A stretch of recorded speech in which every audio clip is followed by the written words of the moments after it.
because they think rejection means something about their worth. But it doesn't. It never did. Think about it. You're not afraid of a person saying no. You're afraid of what no might mean. You're afraid it means you're not good enough, not interesting enough, not lovable enough. But that's not true. Rejection doesn't define you. It reveals you. It shows you how much you care. It shows what you really want. And it gives you the chance to grow stronger instead of smaller. The trick to overcoming the fear of rejection isn't pretending it doesn't hurt.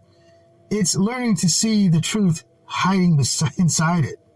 Because when someone rejects you, a job, a friend, a date, whatever, they're not measuring your worth. They're just showing you where your energy doesn't belong.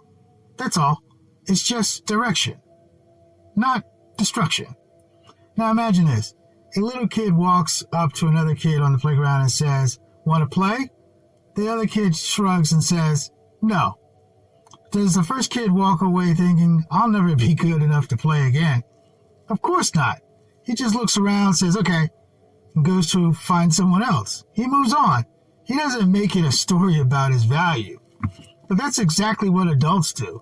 We turn simple no into a novel. We replay it. We overthink it. We let it change how we see ourselves. But here's the truth about rejection. Rejection only hurts as much as the story you tell about it. If you make it mean, "I'm not enough," it will crush you. If you make it mean, "I'm redirected to something better," it'll guide you. You can't control who says yes or no to you, but you can control what you do next. You can decide no matter how many times you get turned away, you'll keep showing up with the same energy, the same heart, the same truth. But that's real power, because when you stop running from rejection, you stop living afraid. You stop walking on eggshells trying to impress everyone. You stop editing yourself just to be accepted. You start being you. And that's when everything changes, because people can feel it. They can feel when someone is being real. They can feel when you're standing in your truth instead of begging to fit in. Confidence isn't the absence of fear.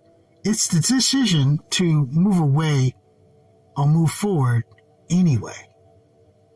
Here's something to remember. Every confident person you've ever admired has been rejected more times than you think.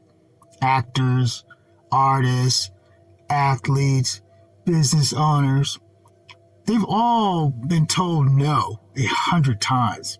But the reason they stand out isn't because they never got rejected. It's because they didn't stop. They didn't let fear write their story. And that's what you have to do too. You start by taking small risks. Speak your truth, even if your voice shakes. Ask for what you want, even if it might not work out. Show up, even if nobody claps for you the right way. Because every time you take that step, you teach your mind that rejection isn't death. It's feedback. It's a signal. It's information that points you closer to where you actually belong. When you realize that something shifts inside of you, you stop taking rejection seriously. You start seeing it as a part of the process, a natural step on the path to something better. Here's a secret. The opposite of rejection isn't acceptance. It's resilience. It's being unshaken in your value no matter how many times you hear the word no. You build resilience by staying serious instead of bitter. You ask yourself, what can I learn from this? Where is this guiding me instead? What can I do differently the next time? Those questions turn rejection into a teacher instead of an enemy. And when you live that way, when you stop trying to avoid rejection and start growing through it, something amazing happens. Fear starts to lose its power.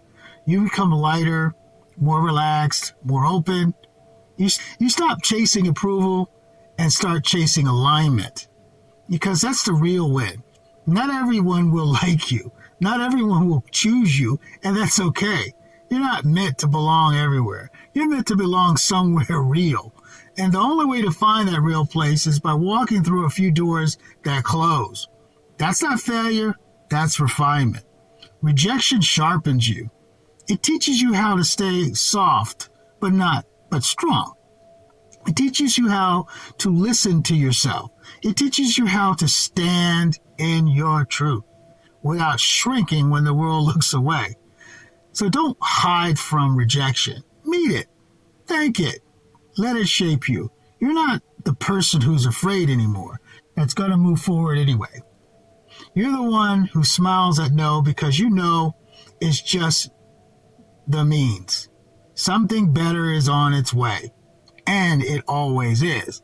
Every single time. So the next time you feel that fear rising, that shaky heartbeat, that voice that says, don't try, they might not like you, take a breath, stand tall, and say to yourself, it's okay if they don't, because I do. That's it. That's freedom. Because when you stop needing everyone to say yes, you finally give yourself permission to say yes to your own life. And that's when rejection loses its power. Not because you never face it, because you'll never face it again, but because it no longer can stop you.